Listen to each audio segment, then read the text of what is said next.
하십시다. 은혜 많이 받읍시다. 인사하십시오. 영상으로 예배하는 성도님들도 은혜 많이 받으시기 바랍니다.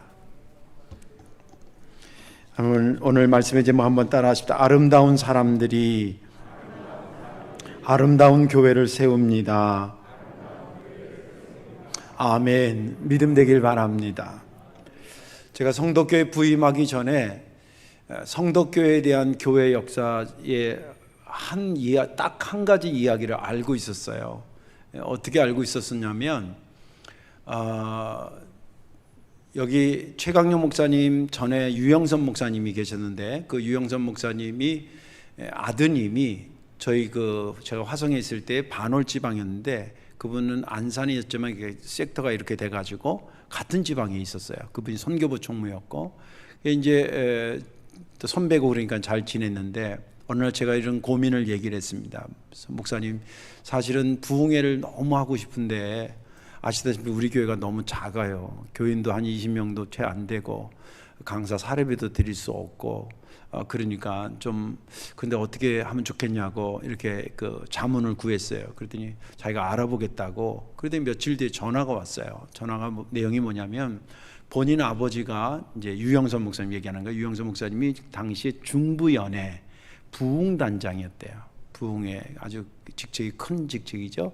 거기 부흥단장이었는데 그 단원들 목사님들한테 우리가 여러 부흥회 가지만 1년에 적어도 한두 교회는 자비량으로 무보수로 가서 부흥회를 해주자. 이게 이제 실천 사항이었대요. 그래서 마침 그런 게 있는데 네가 연락을 왔으니까 그래 내가 직접 갈게. 그런 겁니다. 정말 대단한 분이 사실은 올 교회가 아닌 교회를 온다고 이렇게 해주신 거예요. 그러면서 저한테 연락을 해서 이제 일정을 잡아보라 그러더라고요. 그래서 일정을 잡아서 이제 목사님이 오셨습니다. 정말 3박 4일 동안 잘해 주셨어요. 너무 은혜롭게. 그리고 아마 그때 영음중창단도 왔었어요. 그래서 여러분들하고 나하고 사실은 몇십 년 전에 한번 본 거예요. 봤는데 본 줄 모르고 산 거지.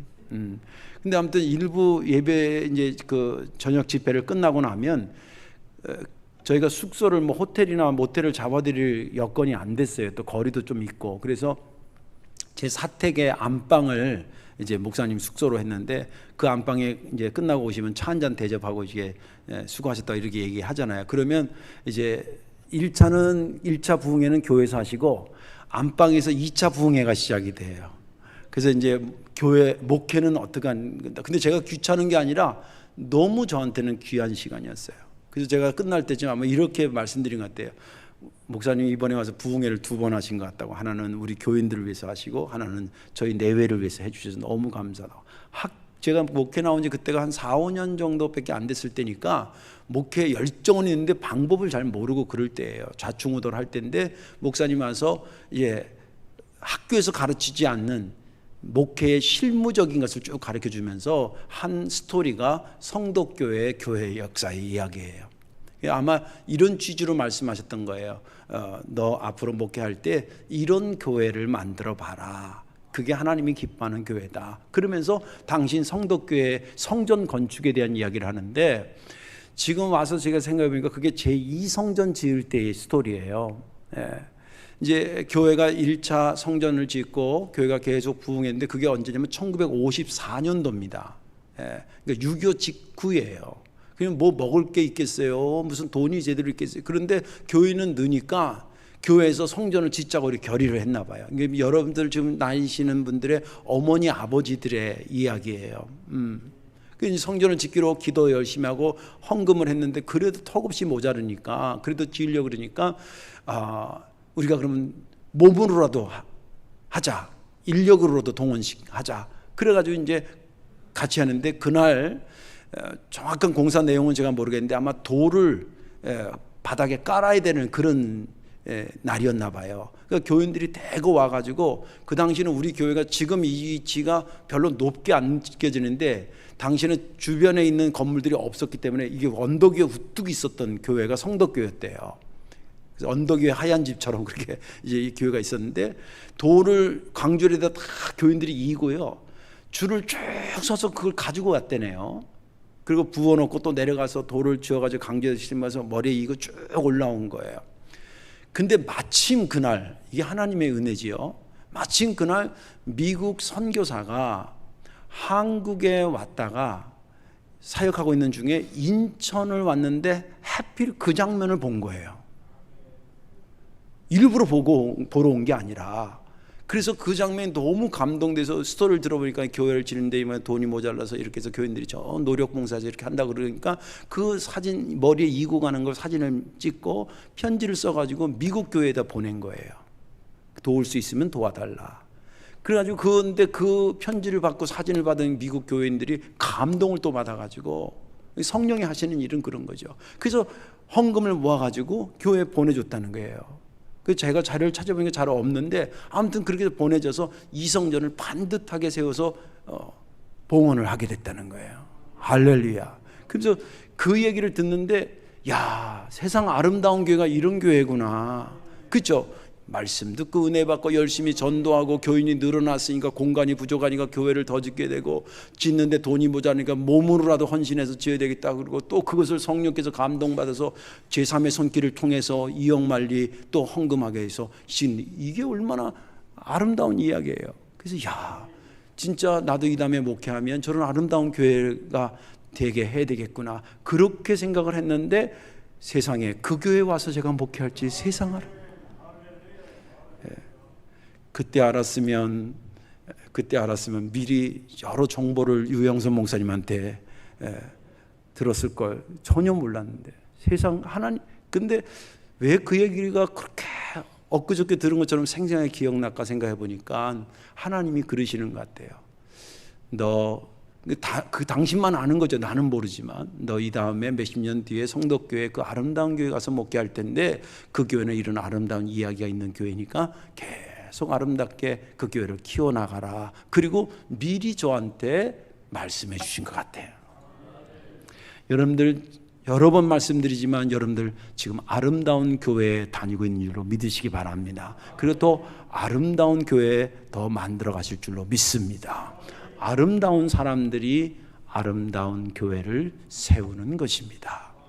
오늘 본문에 있는 말씀은 하나님께서 이스라엘 백성들을 모세를 통해서 출애굽해서 가나안 땅에 데려가는데 광야를 거치게 됐습니다. 광야를 거치면서 하나님께서 그들에게 준 큰 은혜의 선물이 두 가지였었는데 하나는 말씀이었던 십계명을 주셨고 그리고 하나님의 만남의 장소인 성막을 허락해 주셨습니다. 오늘 본문은 성막과 관련된 말씀입니다. 이 성막에 대해서 말씀하실 때 출애굽기 거의 절반이 사실은 성막과 성구, 제사장 옷 이런 것들 얘기하고 있습니다. 그만큼 중요하다는 거죠. 그런데 이 하나님께서 성막을 지을 때 아무나 와서 짓게 하지 않았습니다. 예. 그럼 뭐 특별한 은혜 받은 사람만 하냐? 그런 차원은 아니고요. 모세한테 하나님께서 어느 날 이렇게 말씀하셨습니다. 모세야, 이제 내가 성막을 지으려고 내가 사이즈랑 높이랑 재료랑 이런 거 다 방법을 알려주는데 아무나 와서 짓는 것이 아니다. 부사렐과 오홀리압 두 사람을 얘기해요. 이 사람들에 대한 설명은 31장에 나와 있어요. 출애굽기. 거기에도 보면 비슷한 내용이에요. 하나님이 그에게 성령으로 그 재능과 지혜와 총명을 그것을 지을 수 있도록 부어주셨다라고 얘기해요. 그 사람들은 원래 기술자들이 아니에요. 장인들이 아니에요. 하나님으로부터 부여받으면서부터 시작된 겁니다. 그 상징적인 사람 둘을 얘기하고 그 외에 또 많은 사람들이 필요했기 때문에 하나님으로부터 이것을 지을 수 있는 지혜를 받는, 여기서 지혜는 성경에서 말하는 지혜에서 말하는 잠언 전도서 차원이 아니라 이것을 지을 수 있는 은혜를 덧입는 재능도 포함되고 지으려고 그러면 나름대로 어떤 지혜도 필요하고 지식도 필요하고 이런 것들을 하나님으로부터 감동 중에 받은 사람, 그리고 그 감동받은 사람 중에서도 알겠습니다, 제가 그렇게 하겠습니다라고 자원하는 사람, 이 사람들을 모아라. 그렇게 일러줬습니다. 그래서 모세가 다음날 이제 광고를 합니다. 오홀리압과 부사렐을 부른 다음에 이제 하나님께서 여러분들 마음속에 다는 아니지만 하나님의 성막을 지을 때 감동 주시고 지혜를 주신 분들이 있습니다. 그 중에서 자원하고 싶은 사람들 모이십시오. 그렇게 광고를 했습니다. 그랬더니 이렇게 저렇게 사람들이 모이기 시작했습니다. 그리고 거기에 해당되지는 않았지만 백성들이 미리 이제 성막을 짓는데 필요한 재료들을 예물로 드렸는데 그거를 1차 받아가지고 그 사람들로부터 공사가 시작이 됐습니다. 공사가 시작되고 다음 날부터 이스라엘 백성들이 하나 둘씩 거기에 필요한 예물을, 여기 예물이라고 표현했는데 재료도 포함될 수 있고요, 금도 있을 수 있고 뭐 가죽도 있을 수 있고 아무튼 이런 것들을 가지고 한 명 두 명씩 매일 아침마다 가져오기 시작해요. 한쪽에 계속 모아놓는데, 그러면서 이제 공사하는 그 사람들한테 계속 이만큼 왔다 또 얘기하고 그랬을 거 아닙니까? 그랬을 거 아닙니까? 그러니까 그 사람들이 어느 날 모세를 찾아와서, 모세 선생님, 저희가요 이제 이만 가져와도 충분히 하고 남으니까 더 이상 안 가져도 된다고 광고를 해 주십시오. 그런 얘기를 합니다. 그래서 모세가 이제 그 광고를 하니까 그 다음부터는 이제 그 성막 짓는 재료를 안 가져오고, 그리고 그 받은 거 가지고 성막을 잘 지었더라라고 하는 것까지가 본문의 말씀입니다. 저는 지난 주간에 이 본문을 읽으면서 제가 은혜 받은 것은 뭐냐면, 성막 짓는 그 과정이 굉장히 영적이기도 하고 실제적이기도 하고, 또 무엇보다도 한두 사람에 의해서 되진 것이 아니라 전 백성들이 합력해서 선한 것을 만들어가는 그런 종합적인 모습을 보면서, 야, 이게 참 아름다운 교회의 모습이다 라고 하는 것을 제가 느끼면서, 우리 오늘 성도들과 함께 아름다운 교회를 우리 또 만들어 보자, 계속 그것을 지어가자 라는 말씀을 전하고 싶은 마음이 확 들었습니다. 오늘 이 말씀에 저와 여러분들이 은혜 받으시고, 이미 아름다워진 교회이지만 앞으로도 아름다운 사람으로 아름다운 교회 만드는 데 주역들이 다 되어주시기를 주님의 이름으로 축원합니다. 어떤 사람들이 아름다운 교회를 만들까? 오늘 본문에 보니까 하나님의 영에 감동해서 자원하는 사람입니다. 다시 말씀드릴게요. 아름다운 사람, 아름다운 교회를 만드는 아름다운 사람들이 누구냐면, 오늘 보니까 하나님의 영에 감동받아서 자원하는 사람이었습니다. 오늘 본문의 2절에 보면, 모세가 부사렐과 오홀리압과 및 마음이 지혜로운 사람, 곧 그 마음에 여호와께로부터 지혜를 얻고 와서 그 일을 하려고 마음에 원하는 모든 자를 부르매, 이렇게 되어 있습니다. 이거는 성막, 아름다운 성막을 짓는 사람들이 이런 사람이라고 하는 것을 이름도 기록하고 그들의 성향도 소개하는 것입니다. 그런데 그들의 모습 속에 아주 아름다운 특징 두 가지를 소개하고 있습니다. 하나는 하나님의 영에 감동됐다는 것과, 그리고 자원했다라고 하는 것입니다. 이것이 아름다운 성막을 만드는 아름다운 사람들이 갖고 있는 특징들이었다는 거예요. 하나님의 영에 감동됐다라고 하는 것이 뭐냐면, 오늘 본문에 보냐면 2절에 그 마음에 하나님께로부터 지혜를 얻고 이랬습니다. 이 사람들은 성막을 주구장창 만들어 봤던 사람이 아닙니다. 여기 지금 부사렐이라든지 오홀리압, 이 사람들은 원래 장인들이 아니에요. 그냥 하나님께서 불러서 그에게 능력 주시고 그런 열정 줘서 그것을 처음 해보는 사람들입니다. 허기야 이스라엘 역사의 성막이 지금 처음 지어지는 거니까 만들어 본 게 아니에요. 애굽에서 그거 만들던 사람들이 아니에요.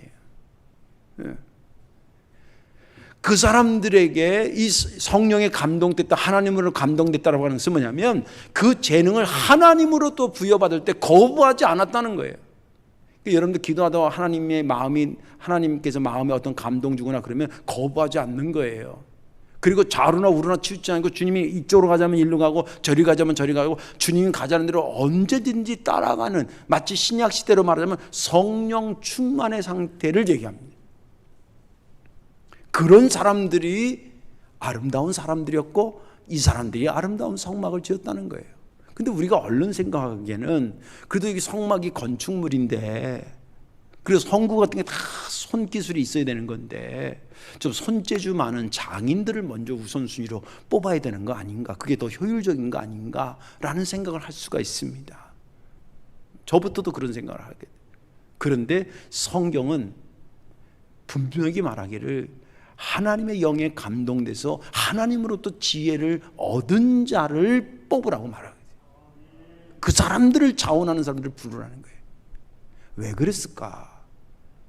그러면 건축하는 것이 그렇게 중요하지 않아서? 아니에요. 굉장히 어렵고 힘든 작업이었습니다. 길이도요 하나님이 다 정해졌고요, 높이도 정해졌고요, 재료도 정해졌고, 어떻게 만드는 방식도 만들어졌어요. 아주 굉장히 까다롭고 어려운 거예요. 손재주 있는 사람이 진짜 필요할 수도 있었어요. 예전에 등대, 이 성막 안에 보면 성소에 등대 7 촛대가 이렇게 있었어요. 근데 그 촛대를 효율적으로 만들려면 그냥 가지 7개를 나름대로 만들어서 원가지에다 갖다 붙이면은 훨씬 쉽게 만드는데, 하나님 그렇게 만들지 말라 그래요. 금으로 만드는데 금덩어리를 가지고 계속 망치질을 쳐가지고 늘려나가는 거예요. 그래서 원가지도 만들고 7가지를 거기서 쳐서 늘려서 한 가지 만들고 늘려서, 그러니까 입는 게 아니라 하나가 모양이 이렇게 확대돼서 그렇게 만들어라는 거예요. 그러니까 망치질도 얼마나 정교하게 몇 날 며칠을 그걸 쳐야지 하나를 만들겠어요. 그 다음 꿰일 때 넣고, 분향단은 어떻게 만들고, 번제단은 언제 만들고, 옷을 만들 때는 어떻게 만들고, 그 보석은 어떻게 제상들 그 물리고, 안에 성막하고 지성소하고 하는 그 휘장은 아무렇게 만드는 게 아니에요. 뭐 홍색 자색실 뭐 꽃 배실 해가지고 만들 때 이 카펫 만드는 거 있잖아요. 그런 식으로 정교하게 만드는 거예요. 그러니 손재주가 얼마나 요구되겠어요. 그럼에도 불구하고 하나님은 철저하게 손재주 있는 사람을 뽑으라고 그러지 않았대요. 왜 그러셨을까? 이유가 뭘까? 성막은 상징적인 것이었습니다. 뭐의 상징이면 하나님의 일하심의 상징적입니다. 교회가 맨날 교회만 짓는 건 아니잖아요. 예전은 이 일도 하고 저 일도 하고 선교도 하고 또 만나 선교회 같이 이렇게 하기도 하고 바울 선교회 같이 이렇게 또 어려운 교회도 돕고 다양한 일들을 우리가 하지 않습니까? 예. 그 하나님의 일인데, 그 계획을 누가 세우냐면 하나님이 세운 겁니다. 성막의 계획을 모세가 세운 게 아니라 하나님이 세운 거예요. 설계도를 누가 만들었냐면 하나님이 만드신 거예요. 그러면 손재주 있는 게 중요한 게 아니라 하나님과 함께 움직이는 사람이 중요한 거예요.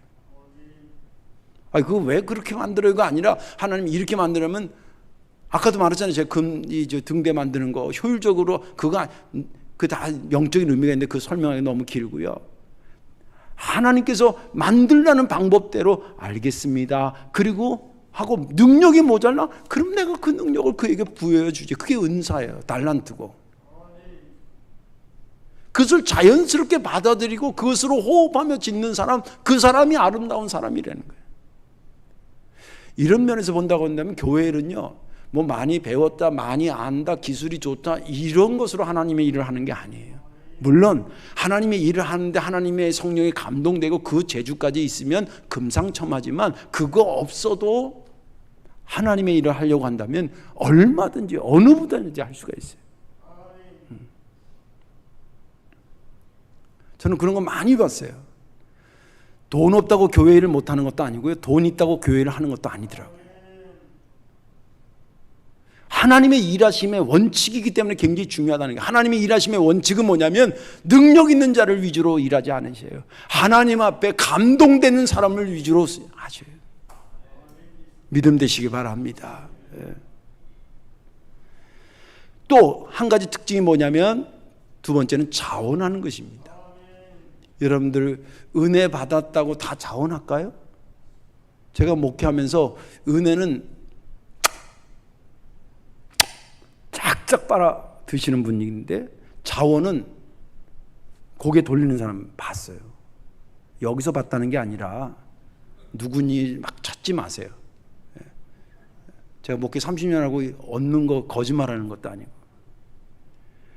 은혜 받는 데는 앞장섰는데 은혜 받았다고 하나님의 성령에 감동됐다고 다 자원하는 건 아니에요. 성경에도 그런 사람들이 나와 있어요. 그런데 하나님의 아름다운 사람은 뭐냐면 은혜 받고 자연스럽게 뭐랑 연결시키는 거예요? 자원하는 거랑 연결시키는 거예요. 여러분들 아까도 말씀드린 것처럼 이 성막 짓는 것이 누워서 떡 먹기가 아니었어요. 굉장히 까다롭고요, 굉장히 복잡했습니다. 재료도 많이 들고요. 그래서 많은 학자들이 얘기가 8,000명 정도가 달려들어서, 물론 그 당시에 뭐 기계가 많이 없었기 때문에 8,000명 정도가 달려들어서 한 5, 6개월 정도 짓지 않았을까 이렇게 추정합니다. 성막이 이렇게 덮개가 하나 같아도 이 덮개가 한 개가 아니에요. 여러 가죽들을 다 이어서 한 면을 만들고 그 이어서 또 만들고 그것을 네 겹인가를 쌓아요. 양가죽 뭐 무슨 해달 가죽 뭐 이런 식으로 해가지고 이게 덮고 그 안에 뼈대 그 다 만들어서 하고 울타리 만들고 이게 보통 복잡한 게 아니에요. 망치질하는 사람 몇 날 며칠 망치질을 해야 될지도 몰라요. 무거운 짐을 이어가지고 하는 사람 몇 개월씩 그렇게 해야 될지 몰라요. 아까도 말한 카펫 짜는 거 손이 무릉거러지도록 바느질 오래 해본 분은 아실 거예요. 나중에 여기다 바늘 대기만 해도 짜릿짜릿하게 아플 정도로 그럴 정도로 일을 했을런지 몰라요.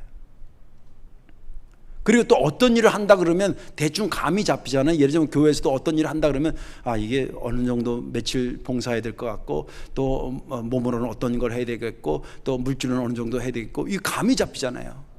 성막 짓는다 그럴 때 감이 잡혔을 거예요. 그런데 이 사람들이 거기 그것을 알고 뭐예요? 도망간 게 아니라 자원했다는 거예요. 자원했다는 거예요. 다윗 같은 사람들을 위대한 사람으로 보는 것은요, 그가 하나님 앞에 얼마나 자원했는지 몰라요. 하나님이 말릴 정도로 자원했어요. 말릴 정도로. 그 성전 지어드리고 싶어가지고 막 그랬거든요. 그런데 하나님께서 나단 선지자를 통해서 넌 안 된다 그러니까 네 아들 대신다니까 그러면 제가요 재료라도 다 모아놓게. 재료. 사실은 어떻게 보면 솔로몬은 아버지가 다 한 거 갖다 조립한 것만, 사실은 재료 준비하고 이런 게 힘든 건데 아버지가 그걸 다 준비합니다. 그러니까 백성들도 거기에 다 자원합니다. 그 내용을 다윗이 이렇게 기록하고 있어요. 역대상 29장에 이렇게 기록되어 있습니다. 내가는 다윗입니다. 내가 정직한 마음으로 이 모든 것을 즐거이 드렸사오니 이제 내가 또 여기 드렸사오며 이제 내가 또 여기 있는 주의 백성이 주께 자원하여 드리는 것을 보니 심히 기쁘도소이다. 성전 짓지는 못하지만 제가 이렇게 재료라도 준비해서 자원해서 드리니 너무나 감사하고 그걸 보면서 또 저 백성들이 감동받아서 다 십시일반 이렇게 자원하는 걸 보니까 제 마음이 너무 좋아요 하나님. 그런 내용이에요. 기독교 역사를 이렇게 살펴보면 자원하는 역사예요. 우리가 하나님을 부르신 거예요. 하나님이 우리를 향해 오신 거예요. 근데 예배도 그래. 예배하기도 중요한 것은 누구한테 예배드리냐, 예배 시작이 누구냐가 예배하기에서 가장 중요한 요소예요. 예배 시작이 누구냐면 하나님으로부터예요. 근데 예배 때 이렇게 다 같이 뭐 하면서 딱 종 치잖아요. 이거 종 왜 치는지 알아요? 정신 차리라고 치는 게 아니에요. 얘가 원래는 종탑 저 위에서 쳐야 되는 거예요. 제가 11시에 딱 쓰면 종치기가 저기 있다가 종을 땡그러, 예종은 물론 30분 전에 치지만 11시에 딱 되면 땡그렁 땡그렁 치는 거예요. 이건 뭐냐면 하나님이 우리를 예배하도록 불렀다는 상징이 원래 그렇게 했던 거예요. 옛날에 그랬어요. 신학적으로도 그랬고. 근데 하도 주변 사람들이 종 치는 소리가 시끄럽다 그래가지고 내려와서 요만한 것인 거예요. 그렇지만 이 종의 의미는 그런 의미가 있다는 거예요. 하나님이 우리를 예배하도록 부르신다. 하나님이 자원해 주신 겁니다. 예수님이 이 땅에 오신 것 우리가 와달라 그런 거예요. 주님이 스스로 오신 거예요. 주님이 스스로 오신 거예요. 성령 받은 120명의 성도들 복음 증거할 때 자원한 거예요. 억지로 끌려간 거예요. 자원한 겁니다. 12제자 그리고 바울 사도 디모데 성경에 나와 있는 모든 인물들의 역사를 한번 연구해 보세요. 공통적인 것이 자원한 거예요. 성경에 사로잡혀 자원한 자들입니다. 그래서 그들의 뒷모습이 아름다운 거예요. 저는 우리 성도교회도 그런 역사를 갖고 있고 지금의 모습도 사실은 제가 솔직하게 얘기하지만 제가 성도교회 목회하는 게 얼마나 행복한지 몰라요. 이 천기 누설인데 친구들끼리 모이면 야 나 교회 옮길 데 없냐? 이런 친구도 많지는 않지만 없는 건 아니에요. 얘기 들어보면 정말 힘들겠구나 그런 생각이 들어요. 저는 올해도 안 가. 왜? 여기 너무 좋으니까. 여러분들 아름다운 교회, 하나님의 감동받아서 자원하는 저와 여러분들 되시기를 주의 이름으로 축원합니다. 마지막 하나는 어떤 사람들이 아름다운 교회를 만드냐면 최선을 다해 헌신하며 협력하는 겁니다. 여기 중요한 것은 협력입니다. 3절과 5절을 보면 백성이 아침마다 자원하는 예물을 연하여 가져왔으므로 5절에 모세에게 말하여 이르되 백성이 너무 많이 가져오므로 여호와께서 명령하신 일에 쓰기에 남음이 있나이다. 3절과 5절의 특징은 뭐냐면 본인들이 직접 성막을 짓는 사람들은 아니었어요. 망치질하거나 그분들이 뭐 무거운 짐을 지거나 뭐 하는 거 그 직접 하는 사람들은 아니었어요. 그럼에도 불구하고 정말 내일처럼 팔을 걷어붙이고 그럼 내가 어떻게 돕지? 하니까 물질로도 도와야 돼. 그래 그렇게라도 해야지. 그러면서 가져왔다는 거예요. 여기 이 사람들의 이름이 없어요. 그냥 백성, 마치 6.25 전쟁 때 이름 있게 돌아가신 분도 있지만 무명용사의 비가 나라마다 가보세요. 다 있어요. 우리가 잊어서는 안 되는 사람들이라는 얘기죠. 여기도 보면 누가 했다는 말이 없어요. 그냥 백성이라는 말 안에 다 포함됐어요. 이름이 기록되지 않았다는 거예요. 그런데 그럼에도 불구하고 자기 이름이 기록되지 않고 자기가 높임받지 않았을 때 그거 상관없이 하나님의 성막을 짓는 저들에게 내가 어떻게 협력할까를 생각하고 열심히 참여하면 그걸 협력했다는 거예요. 쉽지 않습니다. 사람은요 누구나 저는 그건 나쁘다고 보진 않아요. 내가 어떤 일을 하고 나면 누가 좀 알아줬으면 하는 마음이 있고 박수 받았으면 하는 마음이 누구든지 본능적으로 있어요. 본능은 나쁜 게 아니에요. 본능적으로 있어요. 그러나 그럼에도 불구하고 그것보다 더 위에 있는 것이 있는데 그것이 뭐냐면 합력하는 거예요. 내 이름이 나지 않더라도 저 사람이 하나님의 일하니 저 일에 내가 조금이라도 보태줘서 저 일이 되면 돼. 여러분 예수님이 세례요한한테 세례받으러 간 거 아시죠? 영적인 질서로 보면 세례요한 말이 맞아요. 아이고 제가 어떻게 세례를 베풉니까? 예수님이 저한테 세례를 베풀어줘요. 이 말이 맞아요. 근데 주님께서 왜 거기 가서 세례받은 거예요? 이 세례요한이 한 것이 잘못된 일이 아니라 제대로 하는 일이라고 그에게 협력해 준 거예요. 내 이름이 비록 나지 않는다 하더라도 거기에 그 일을 통해서 하나님께 영광을 돌린다면 내가 어떻게든 돕겠다.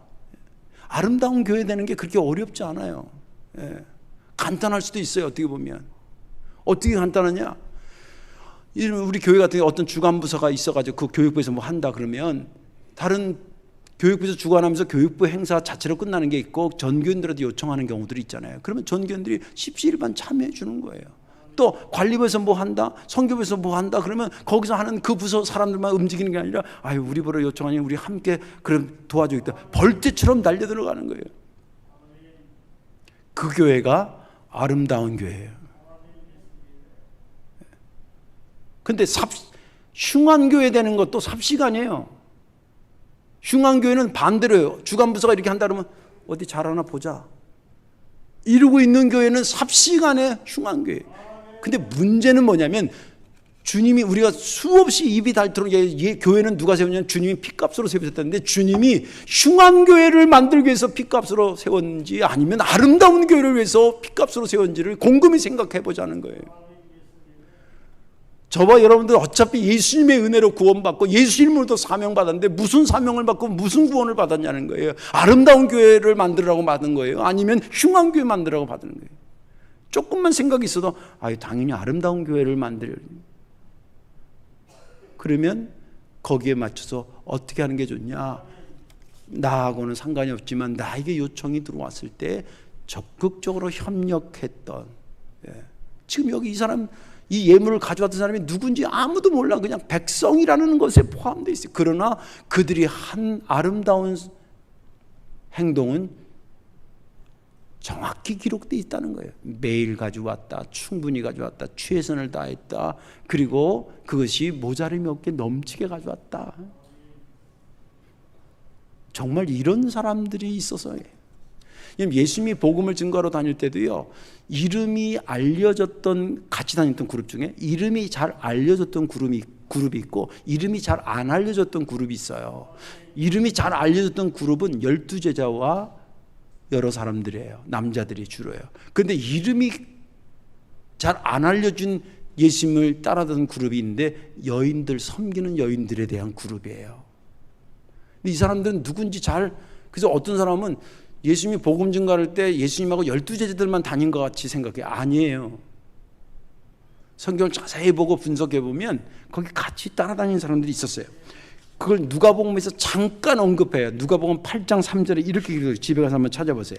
헤롯의 청지기 구사의 아내 요한나와 수산나와 다른 여러 여자가 함께하여 자기들의 소유로 그들을 섬기더라. 그들은 여기서 보면 예수님과 12제자를 따라, 그렇지? 가만히 생각해보세요. 12제자랑 예수님하고 다니면서 맨날 기적을 일으켜서 밥 드시지는 않았을 거 아니에요. 어딘가는 누가 줘서 먹고 그랬는데 그 누가 줬냐는 거예요. 몇 끼를 계속 다니면서 3년 동안 이런 여인들이 있었다는 거예요. 사실은 예수님과 제자들의 그 3년 동안 공생애를 아름다운 행보라고 볼 때 그 아름다운 행보가 가능한 것은 예수님이 열심히 복음도 증거하셨지만 이름도 없이 예수님을 도와줬던 이 여인들의 그룹이 있어서 그 공동체가 아름다운 공동체가 됐던 거예요. 우리 성도교회도 마찬가지예요. 이름을 아는 그룹도 있지만 이름 모르지만 성도교회를 위해서 열심히 움직이는 사람이 한두 명이 아니에요. 그런 사람들이 많은 교회가 건강하고 아름다운 교회라는 거예요. 성막은 그렇게 아름답게 지어졌던 것입니다. 말씀을 정리하겠습니다. 우리 교인뿐만 아니라 전 세계에 있는 모든 교인들이 자기가 다니는 교회가 아름다운 교회가 되기를 다 꿈꿀 것입니다. 다 기도할 것입니다. 중요한 것은 어떻게 아름다운 교회를 만드느냐는 것입니다. 오늘 본문은 정확히 우리에게 가르쳐 줍니다. 자기 생각에 충만한 자가 아니라 하나님의 생각으로 가득해서 거기에서 감동받아서 자원하고 최선을 다하되 자기 이름보다는 협력의 비중을 두고 움직이는 사람들이 많은 교회. 그 교회가 아름다운 교회고 그게 성도 교회였습니다. 여러분들 분명히 아까도 말씀드린 처음에 예화를 드렸지만 그때 돌을 이고 그 무거운 돌을 이고 이 언덕바지를 올라왔던 많은 권사님들과 집사님들과 장로님이 계셨을 겁니다. 누군지 잘 모릅니다. 그렇지만 그분들이 아름답게 섬겼던 것이 오늘의 우리를 있게 하는 것입니다. 앞으로도 아름다운 사람으로 아름다운 성도교회를 만들어 가 주시기를 주님의 이름으로 축원합니다. 기도하겠습니다. 좋으신 아버지 고맙고 감사합니다. 오늘 성막을 아름답게 짓는 모습 속에 아름다운 사람들이 있었음을 말씀을 통해 가르쳐 주시니 감사합니다.